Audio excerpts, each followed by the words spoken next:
नमस्कार मित्रों, शंभु के तीर के इस एपिसोड में आप सबका स्वागत है। मैं हूं शंभुनाथ शुक्ला। पिछले 3 दिनों से मैं आपको गंगा का प्रवाह के बारे में बता रहा था कि गंगा कैसे कहां से निकलती है। पहले उसका नाम भागीरथी होता है और देवप्रयाग में वो गंगा कहलाती है। लेकिन देवप्रयाग में गंगा कहलाती है जहां पर, उसके पहले उसमें अलकनंदा नदी आकर मिलती है। जैसे भागीरथी निकलती है गंगोत्री ग्लेशियर से, गोमुख से, उसी तरह अलकनंदा बद्रीनाथ से होती हुई देवप्रयाग में आती है। इसकी लंबाई भी कम नहीं, करीब 195 किलोमीटर है और ये नदी है। ये भी माना जाता है उत्तराखंड की जो सबसे ज़्यादा पानी क्षमता वाली नदियां हैं उनमें से सबसे प्रमुख नदी है अलकनंदा। तो मैं आज अलकनंदा के बारे में आपको बताना चाहता हूं। अलकनंदा तिब्बत से एक तरह से निकलती है और जहां से निकलती है उसका नाम है सतोपंथ और भगीरथी खड़क। ये 2 पर्वत श्रृंखलाएं जहां पर मिलती हैं, उनका जहां मिलन स्थल है यानी नीचे, उसके ऊपर तो ये और 6 किलोमीटर तक फैली हुई हैं, उसके मिलन स्थल से निकलती है। एक तरह से ये भी गंगोत्री ग्लेशियर ही माना जाता है, वहां से अलकनंदा निकलती है और अलकनंदा बहती है। माना यानी जो भारत का आखिरी गांव है, माना तिब्बत भी वहां से कुल मिला के बहुत ही करीब है। माना के पास आकर के ये केशव प्रयाग में सरस्वती नदी से मिलती है। केशव प्रयाग एक जगह है जहां पर सरस्वती नदी मिलती है। केशव प्रयाग भारत और तिब्बत की सीमा के बीच में है, जहां ये सरस्वती नदी इसमें मिलती है। उसके बाद फिर इसका प्रवास शुरू होता है। माना से आगे बढ़ के ये बद्रीनाथ आती है। आपको पता होगा बद्रीनाथ तो हिंदुओं के महत्वपूर्ण तीर्थों में से एक है। जो 4 धाम हिंदू धर्म में बताए गए हैं उनमें से एक है बद्रीनाथ, सुदूर उत्तर में, फिर रामेश्वरम सुदूर दक्षिण में, पूर्व में जगन्नाथपुरी और पश्चिम में द्वारिका। ये 4 धाम हैं और समस्त जहां भी हिंदू हों उनको इन 4 धाम की यात्रा तो करनी ही चाहिए।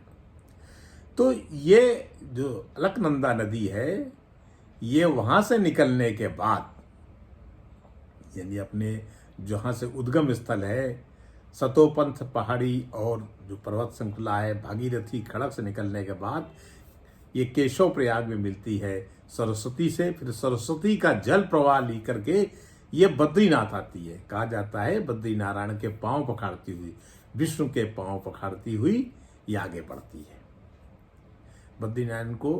बद्रीनाथ को विष्णु का भी स्वरूप माना गया है। उनके चरण को पखाड़ती हुई ये नदी आगे बढ़ती है। आगे आने के बाद बीच में एक जहां गुरु गोविंद सिंह ने तपस्या की थी, गोविंदगढ़ में ये नदी जिसे हेमकुंड साहिब भी कहा जाता है, बल्कि हेमकुंड साहिब के नाम से ज़्यादा प्रसिद्ध है। चूंकि गुरु गोविंद सिंह ने वहाँ तपस्या की थी इसलिए उसे गोविंदगढ़ भी बोलते हैं, लेकिन उसका नाम है हेमकुंड साहिब। हेमकुंड साहिब के पास लक्ष्मण गंगा इसमें आके मिलती है। तो यहाँ भी एक संगम हो गया। फिर ये आगे बढ़ती है, पांडुकेश्वर होती हुई ये नदी आगे आती है और जोशीमठ के करीब एक विष्णु प्रयाग स्थल है। जोशीमठ के थोड़ा सा आगे चलते ही विष्णु प्रयाग है, जहां इसमें धौली गंगा आके मिलती है। और धौली गंगा में इसके पहले ऋषि गंगा आके मिलती है। धौली गंगा भी करीब 94 किलोमीटर लंबी है। वो दूसरी तरफ वो भी तिब्बत से निकल के आती है, तो उसमें ऋषि गंगा मिलती है।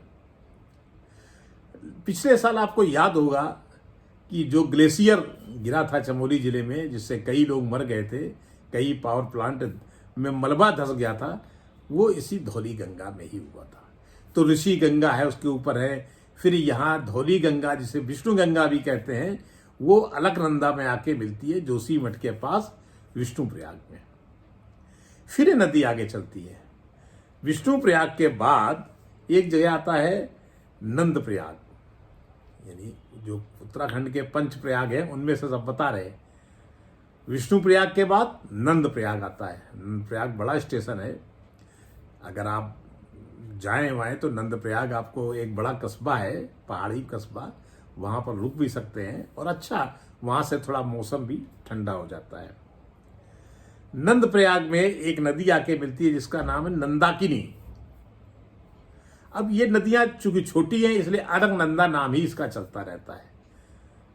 अलकनंदा नाम ही चलेगा। और नंद प्रयाग में त्रिशूल पर्वत से निकल कर आई नंदाकिनी नदी मिलती है।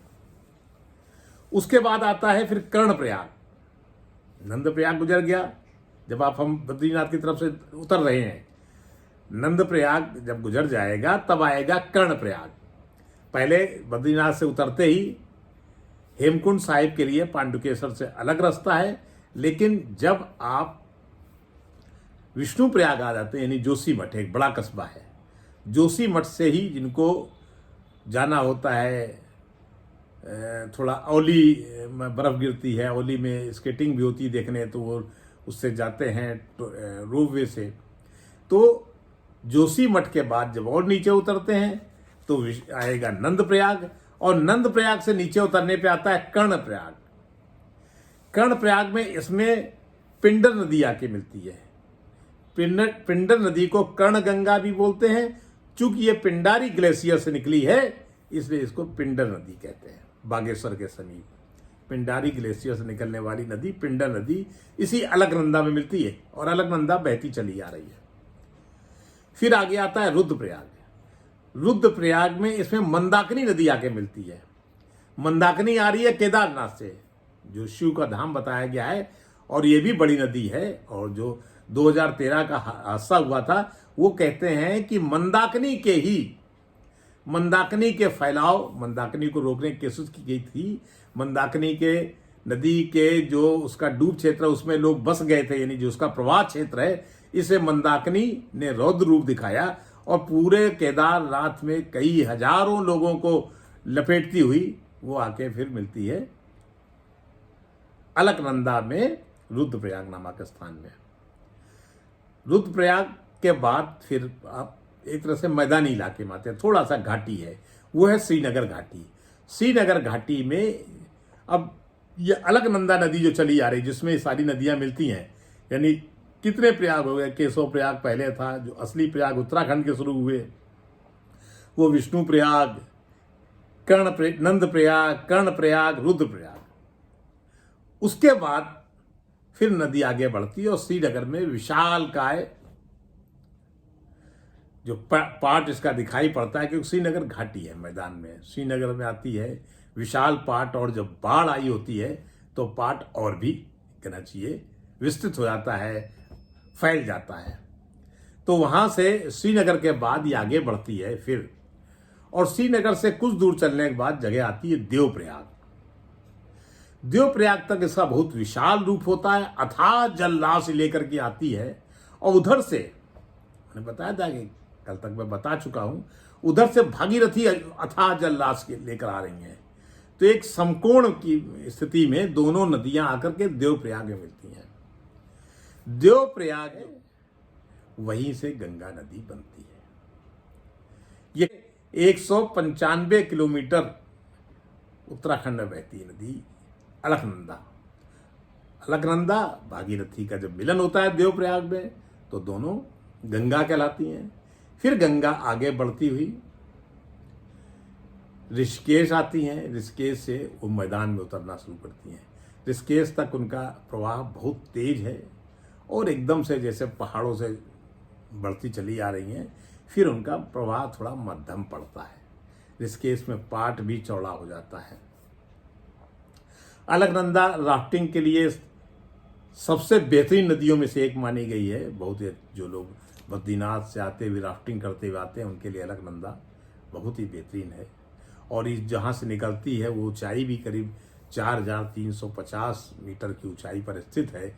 वो सतोपंथ और भागीरथ खड़क का जो मिलन स्थल है। तो एक तरह से तिब्बत से निकलती हुई नदियाँ चली आ रही। सारी नदियाँ लगभग हिंदुस्तान की जो हमारे उत्तर के हिंदुस्तान को बहती हैं या पश्चिम के हिंदुस्तान में बहती हैं, यानी अरब सागर में जाके जो पाकिस्तान होती जाती हैं, कश्मीर और पंजाब से होती हुई, जो आगे उत्तर पूर्व होती हुई बंगाल से होती हुई आती गंगा, उसमें गंगा सागर के पास बंगाल की खाड़ी मिलती है, वो ज़्यादातर तिब्बत से निकली हुई है। ये आपकी जो ब्रह्मपुत्र नदी है वो भी तिब्बत से आई है। तो तिब्बत से आती हुई नदियाँ जो हैं उन्हीं में से एक हैं, और ये फिर देवप्रयाग के बाद गंगा कहलाती है। फिर पहला जो जहाँ से नदी नीचे उतरना यानी मैदान में आना शुरू होती है वो है ऋषिकेश, ऋषिकेश से फिर हरिद्वार, हरिद्वार से बिजनौर, बिजनौर से मवाना से होती हुई हस्तिनापुर के पास से बहती हुई गढ़गंगा, और आगे बदायूं होती हुई फिर बदायूं, बिठूर, कानपुर होती हुई इलाहाबाद पहुंचती है। उसके बाद का रास्ता तो आपको पता है। तो मैंने कहा था मैं उत्तराखंड की नदियों, उत्तराखंड की जल राशि और उत्तराखंड में कितना महत्व है, ये नदियाँ कैसे आती हैं, क्या इनका प्रवाह क्षेत्र है, कितना पानी लेकर आती हैं, इसके बारे में मैं बताऊंगा। तो आज ये हमारा उत्तराखंड का किस्सा यहाँ से समाप्त होता है, और इसके बाद गंगा का प्रवाह नीचे की तरफ है, जो ज़्यादातर लोगों को ज्ञात है। जितने तीर्थ हैं वो भी सब ऊपर की तरफ ही हैं, ऊपर चले गए हैं। यहाँ से ये प्रकरण मैं अब समाप्त करता हूँ गंगा का। और भी नदियाँ हैं उनके बारे में बताया जाएगा, और जैसा कि मैं पहले भी कह चुका हूँ, शायद कल मैं भुवनेश्वर जाऊँगा, तो हो सकता है वहाँ से मैं लाइव कुछ चीज़ें दिखाऊँ बंगाल खाड़ी से, पुरी मंदिर से, कोणार्क से, तो वो भी सब आपको देखने को मिलेगा। तो आपको मेरा ये YouTube चैनल कैसा लगा, मेरी आवाज़ कैसी है, मैं किस तरह से नरेट कर पाता हूँ, नहीं कर पाता हूँ, उस पर निसंकोच होकर टिप्पणी करिए। आपके टिप्पणियों का हम स्वागत करेंगे। अगर आपको ये पसंद आता है तो आप लाइक करिए, पसंद आता है तो मैं इसको आगे बढ़ाऊंगा, अन्यथा फिर देर से फिर दूसरे विषय भी शुरू किया सकते हैं।